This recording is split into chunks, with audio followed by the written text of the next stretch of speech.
the exact zoning, the exact team fighting, the Shen reaction may not be as valuable as will be as the game goes on. So I'm looking to Longzhu to really focus what they can make happen around level 6. There's no inevitability about this game as it goes on.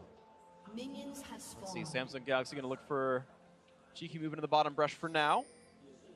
See if they don't find anyone here for themselves, as looks like Ambition may very well start at his own blue buff. Pretty easy for Sejuani to do so. That will indeed be the start, it looks like, here for Ambition. Prey, Gorilla also going to be in a similar boat, going to lane at the very start, as Khan's Trundle, or maybe BDD's Talia, going to leash for Cuz on the Gragas. He's starting Raptors already, so here comes the attempt. 2v2 in the bot lane, and no attempt to be had. A little bit of poke damage out. Stun's going to land. A couple of love taps at a core JJ. Flexibility to start at the advanced brush, because Sejuani, their single target ability to take camps, can equally happy start blue or red side. Does give the information to Longzhu, though, that's most likely a top side start for Ambition. That early wave clear for Crown, 6-3 in farm. Some of this, I think, being that BDD had spent a little bit of time leashing, but either way, he's going to be okay for himself. And there's level 2, the attempted poke coming around, and now, of course, they can track the jungle pathing of Cuz. He will walk by this ward shortly. Yeah, I love the bottom lane pushing up here, getting that deep ward. Even if they just see it move and just see a little bit of information on where Cuz is, does buy some time. Ooh, really wants forward to dodge the CC from Gorilla. That was pretty crucial because he wasn't level 2 yet, so no rock jump to come through. That could have been a small window for Longzhu to use. Couldn't quite make it happen, though. Khan, you can see, being pushed around a bit early on, using his one and only potion. And Kuve out trading again, gets another grasp trigger off. A lot of fans would have been surprised. The game plan largely today was for space control champions, tanks or CC-wise, and Ruler really focused on with a lot of these drafts, because Prey has had the advantage over Ruler at Worlds 2017. It's been a poor tournament for Ruler after an excellent season where he was a picture of consistency and ambition. That feels good. Yeah, he Down gets level, the heal though. off it as well. Gets this done. Here comes Crown. Cuz gonna have to flash against the wall to get away. Looks like Body Slam wasn't quite ready for him. Bottom lane control, bottom half of the map control here early on for Samsung Galaxy. See if they can actually translate this into some extra advantages, into some gold values. Certainly possible right now. Currently, the gold is in the favor of Longzhu to the tune of 200, although it doesn't mean a ton. Khan currently the big leader here in this one, 20-13 in that top lane, but part of that is because he's pushed. Gets level 4, goes down to put a ward down, drop the Scryer's Bloom as well, and help track to see what Ambition could be up to. He wants to keep his pressure going. Cuz not losing a beat. Flash down, but still able to grab the Scuttle Crab. Well, CS lead opening up for BD. I imagine that will continue, as, like I mentioned, in end of picks and bans. Does take a few levels and items before Talia can really match the wave clear tempo there that Talia Q is able to create. Not just top side, but ganking a Shen is optimistic. It is right now. Corte again getting some deep wards across. Constantly these players trying to make sure they can track what the opposing junglers are up to when they're in Fog of War. That's when you're most afraid. And of course, all these camps right now on cooldown waiting to respawn, so nothing to be afraid of just yet.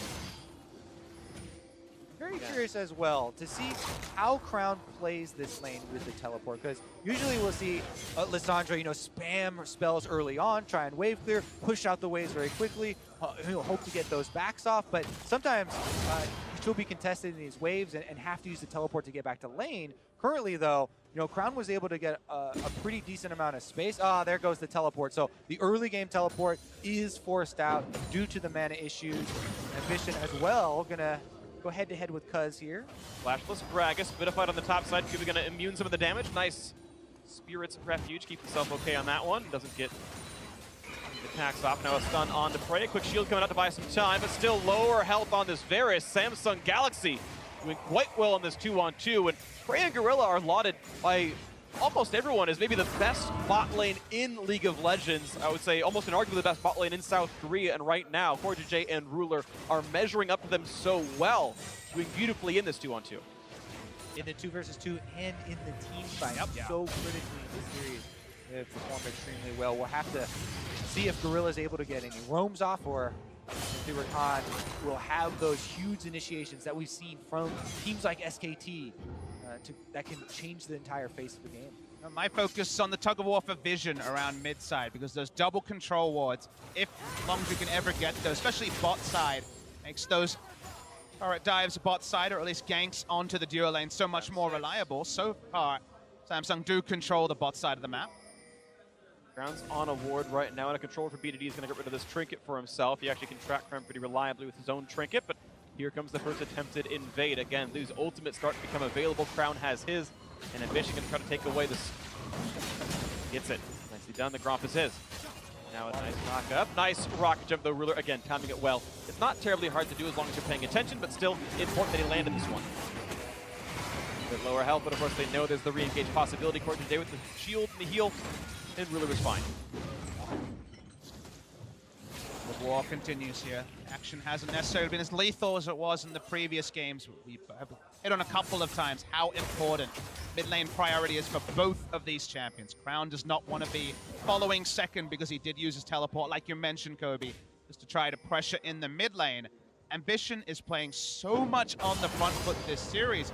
Never thought to watch from Worlds would not have suggested it, as these intangibles, his ability to just suddenly step up seemingly out of nowhere, that really is why Ambition is highly regarded by analysts, because he has those weird intangibles that make him a super good player.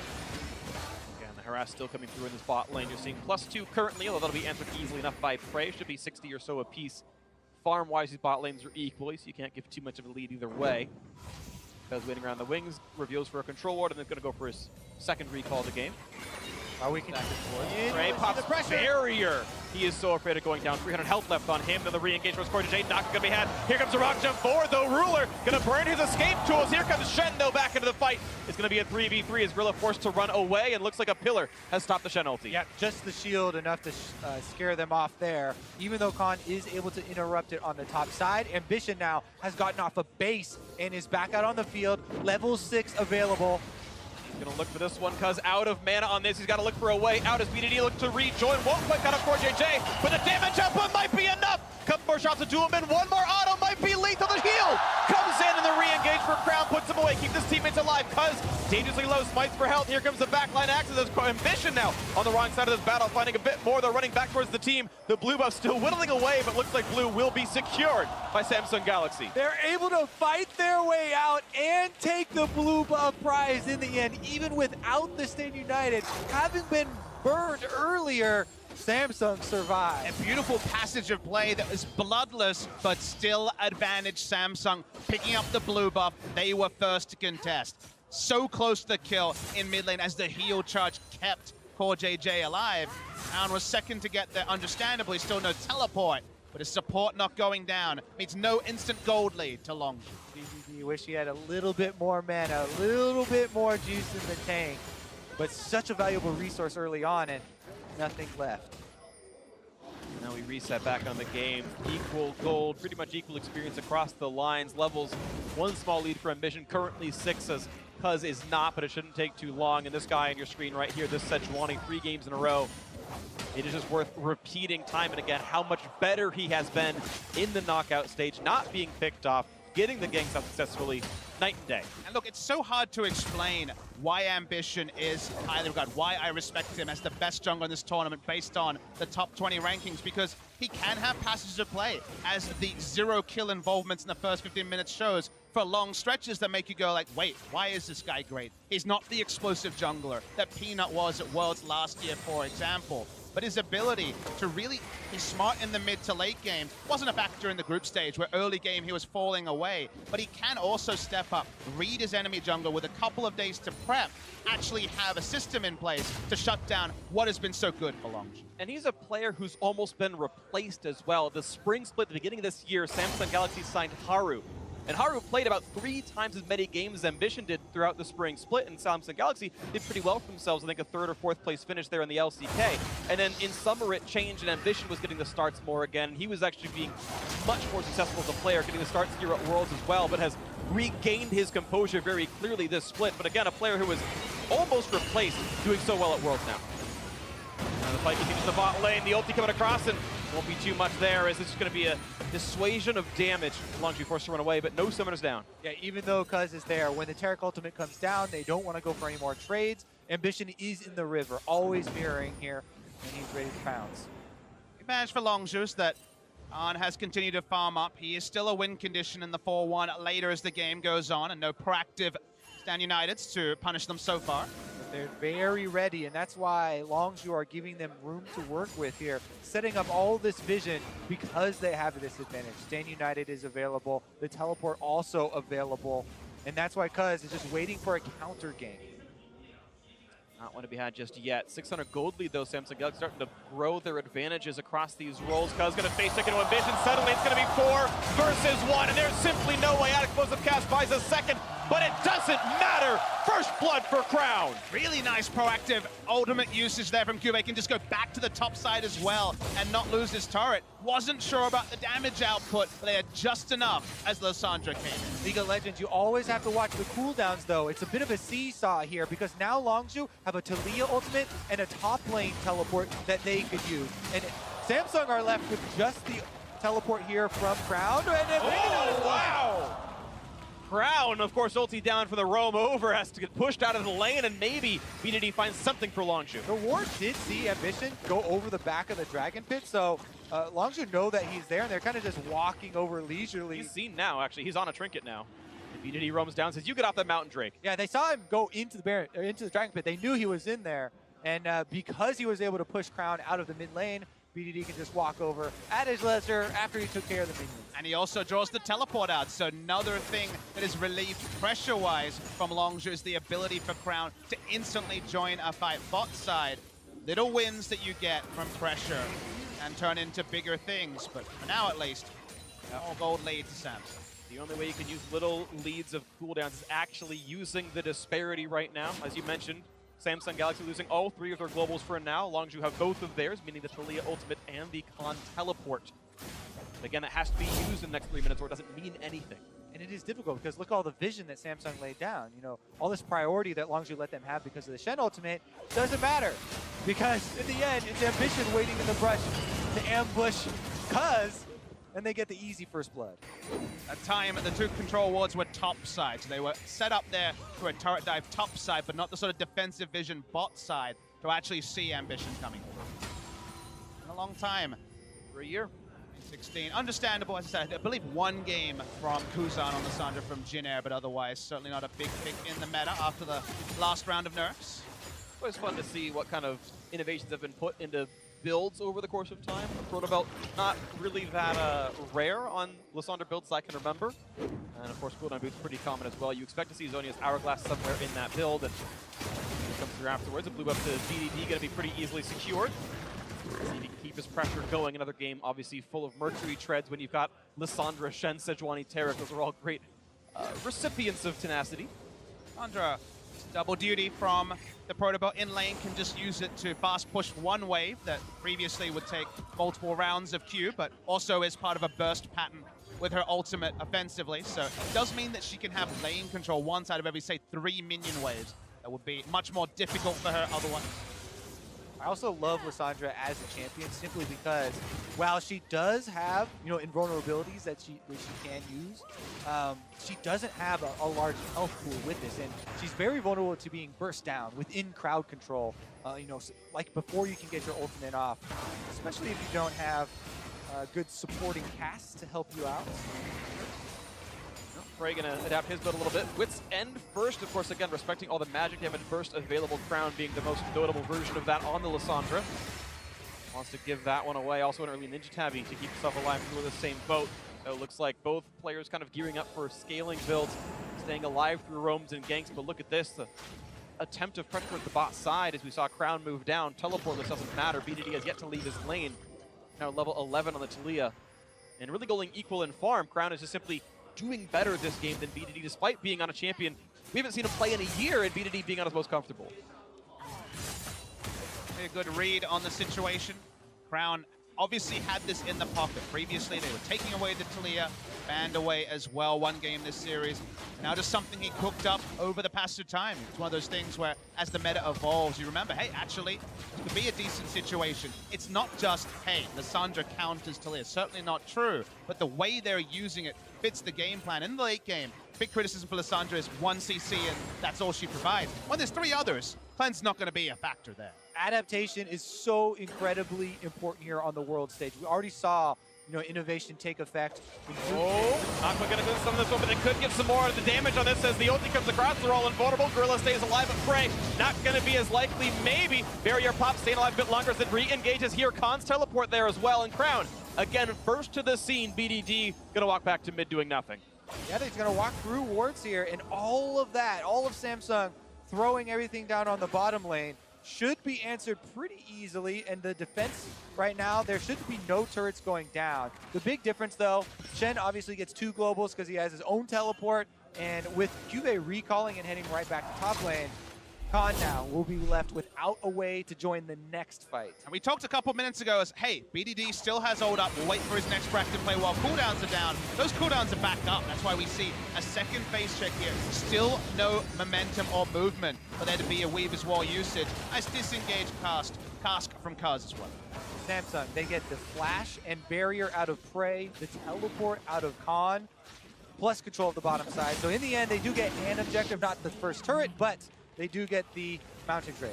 They were 5-1 in Summoners on that fight. We watched the top lane battle continue to make it 6-1. Of course, Khan uses teleport as well. So huge advantage. Mountain Drake on the backside as well. And Samsung Galaxy, every game starting to look more and more the same. They are in control from almost start to finish.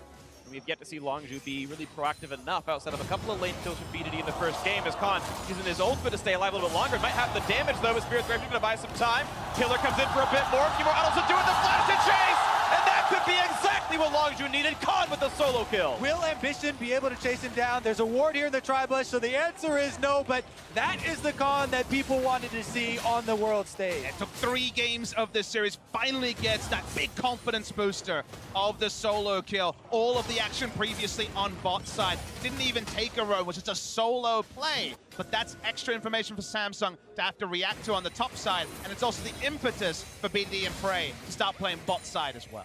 And with some gold starting to go back the way of Longzhu, you have to caution for Samsung, while they have so many proactive tools, they have all this global pressure, all these burst tools and crowd control. Later on, once you get to the later, longer fights of the game, it will be a bit taxed to find some extra DPS. Here we go is another look at the massive healing that you get with Trundle. The ultimate, he's able to shred resistances. It's tons of healing back on the frozen ground there as well. He's able to turn that fight around. All of that even through Bramblevest. Look at Kube's items. There are no new purchases there. He had Titanic, Hydra, and Bramblevest last time as well. It's not getting better for the Shen.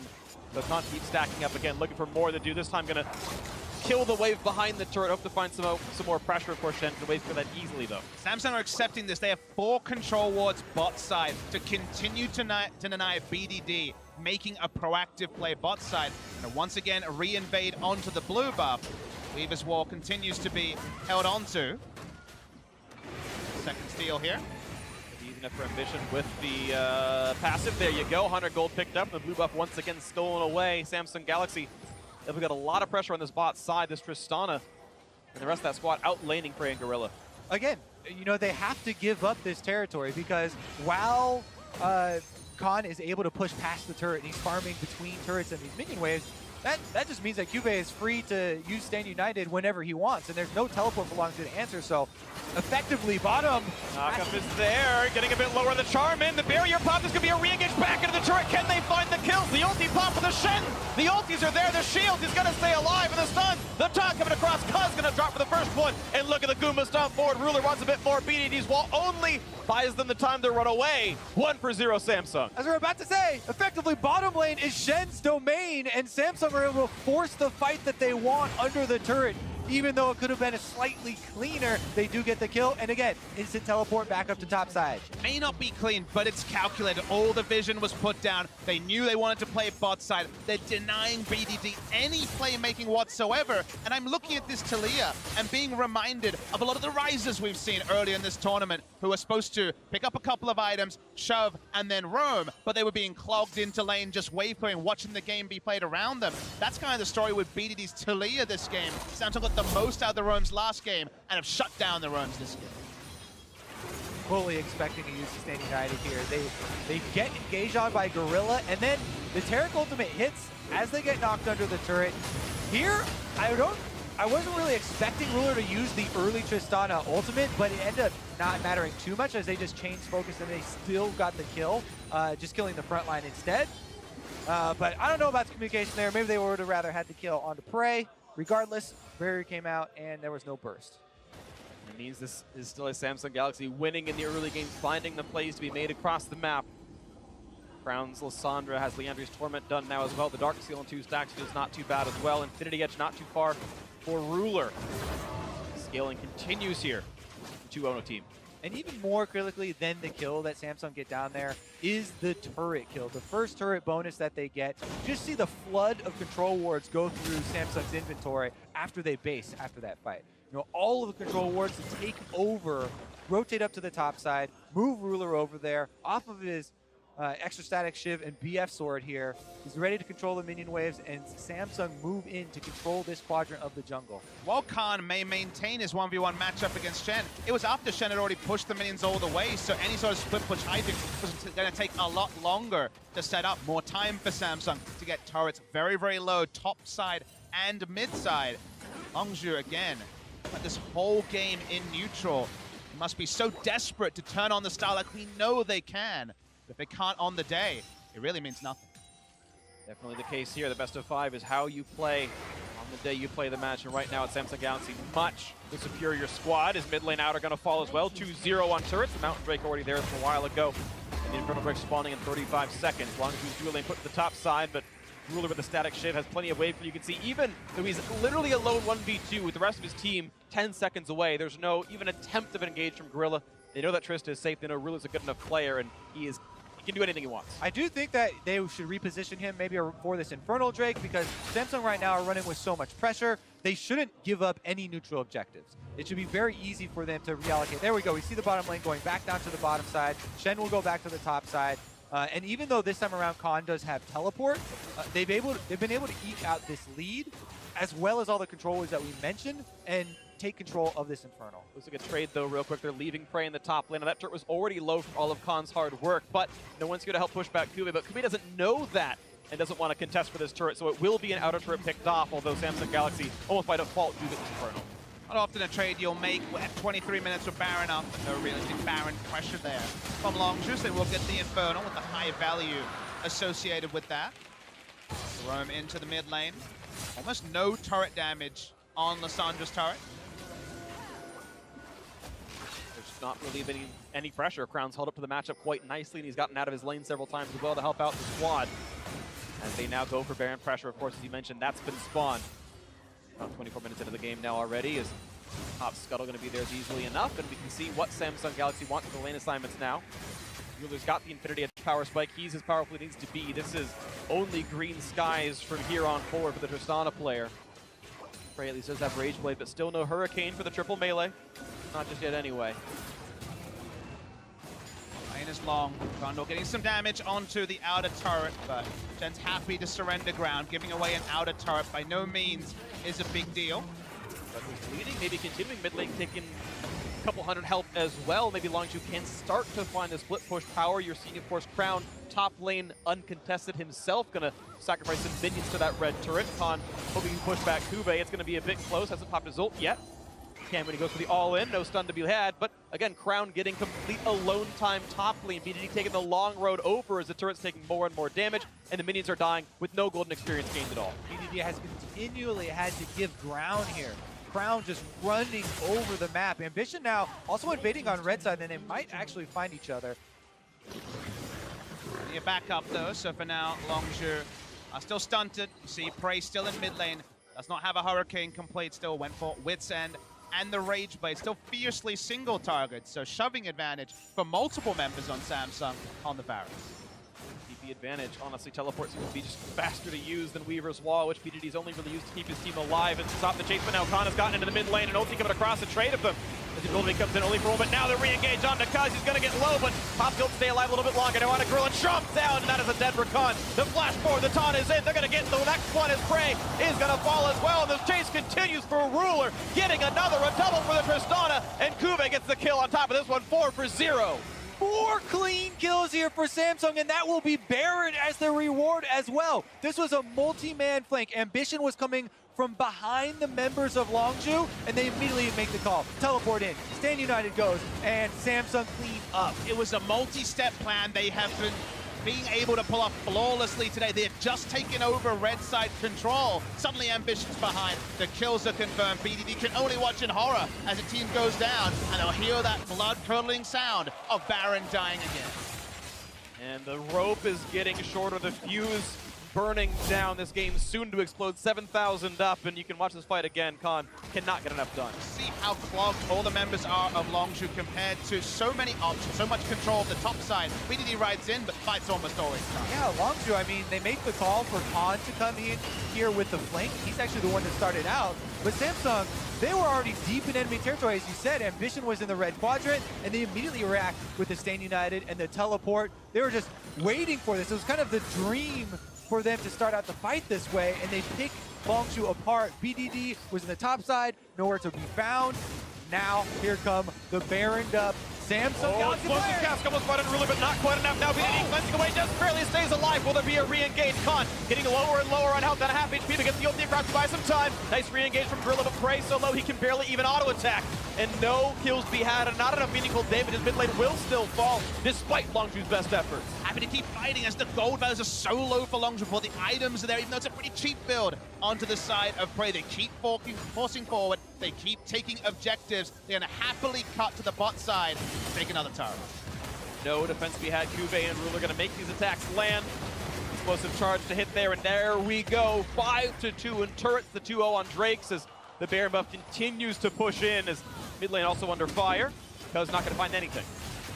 So many people were talking. Well, Ambition actually has got everyone after him. He's got no flash, and there's the knockup. This could be enough to get one kill, but it would only be the second kill of the entire game because bot lane is still under fire. So though Prey gets his first kill, the inhibitor likely to fall. 5v4, teleport flank comes in for Khan. This is the big play that Longzhu needs.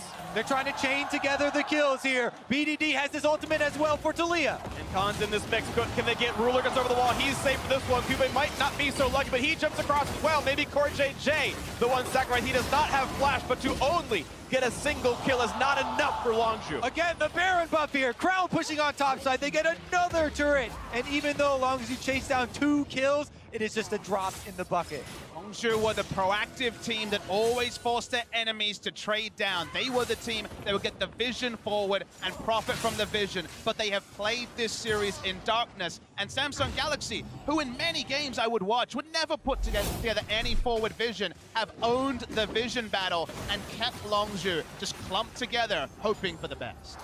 Good filler here from Khan.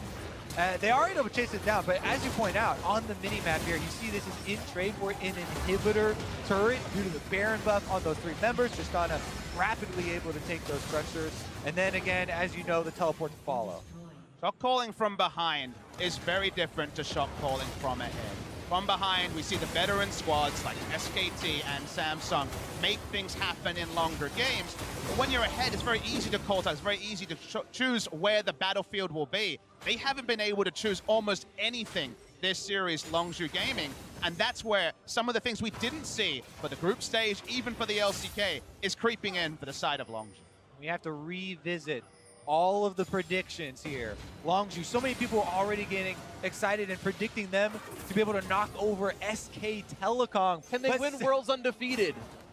No, certainly not the case anymore, of course, but you're right. That was the suspicion coming in. Longzhu, they win the LCK. Maybe they're the best team in the world. They're the pre-tournament favorites. Samsung Galaxy making them look nothing like that. The stun on the front line to follow up, not quite there, but the turret to fall. The prediction for Longzhu to win was the one everyone made, and what we saw at Worlds, it was the right one. But this Samsung that creeps in for the big matches, that was on display against SKT after Rift Rivals, against KT Rolster, when they were the first to run Barrier Heal Ardent Sensor in Korea. They very periodically have these reads when they need to, and this is the result. Here they go, caught outside in enemy territory. Damage on Ambition, stuns have already been used. The ulti's on cooldown by now, down to 1,000 HP. A flash to get some of the people pushed around. Khan stun up, flashing away from the turret. The re-engage, they're gonna find Cuvée. A bit of damage, he's gonna go back to safety. A triple knockup for Gorilla. Is this the fight? BDD gets one. They're gonna find a second now for number 3. Can they force force Samsung out. Of course, the junglers there, but there's no major objective to take. It's only farm for Longzhu. But Longzhu buy themselves some time, some much needed time here as they return to their base in ruins. Will not find objectives, but the game, the series will not end here. Big seismic shove from BDD partway through this. At the start, when they were wailing away on Ambition, it was looking all a bit sad. He's so damn tanky at this point. Surely nothing could happen, but these Korean teams, their fight backs can be impressive. Not many options for Longzhu, so they've got to take this opening. They fight their way out. Cuvée on the outside here on Shen actually gets very low at the start of this, and once Gorilla sees his opening, the three-member combo there opening up the kills. Once they did not have vision in the brush, so there wasn't really target acquisition for the carries. There was no good ult target for Crown either. That was certainly not something we'd expect given how the game has gone, but it was with an inhibitor down. It's the sort of mistake you can make and not give over control to the enemy. But at least the amount of tempo Samsung had is starting to slow down. It might fix the mental state as well of Longzhu, who've been nothing but losing ground the entire game, hoping to build it back up and fitting for Talia, try to get their ground back here on this one. 9,000 gold down, though they've got a lot of work in front of them. As the darkness continues to grow across the map, Frey's Hurricane, that's an important spike for him. He's going towards Ruin King, so he will become an incredibly efficient carry in the near future. Ruler, of course, already there on 4 major items on the Tristana. Let's talk about how Samsung, this series, have always had their AD carry an item and a half ahead of his opposition from their bot lane focus, from the smart control ward. They had this game, trivializing the roam potential from BDD. Prey greater than Ruler was one of the core tenets of a prediction for why Longzhu would win this series, but it hasn't been relevant because they've never had parity in team fight. And so much as well due to this Shen pick. We've criticized so many teams, throughout this tournament of not utilizing the Shen pick well, not utilizing that global pressure well. But Samsung have done it so well here that they've been able to consistently invade on that blue quadrant of the jungle of Longzhu, take control, force them to give up slowly but surely small edges in that area. And now they're knocking at the door, and Khan is answering. Looking for this one, half HP pops guilty, but how long can he stay alive? He's trying to tank up the front line. Ulti coming across from Varus will find a couple of routes as the Terror Gold pops as well for the invulnerability to re-engage. In comes Crown, he can't even be touched, pops the cell phone for the slow, and the first one comes in as Trundle drops the second as well as Cuz is gone. The rocket jump forward, Ruler wants a third. They're gonna get a stun on Prey, he's to lose his life as well. Number 4 and 5 next up of the chopping block as BDD can only run away, and Opa's base won't lose without him, but the rest of the team ready to push through the bot lane. The wave already pushed the inhibitor. Easy to drop. Samsung Galaxy defying expectations. 3-0 was a likely result, but not in the way you expect here.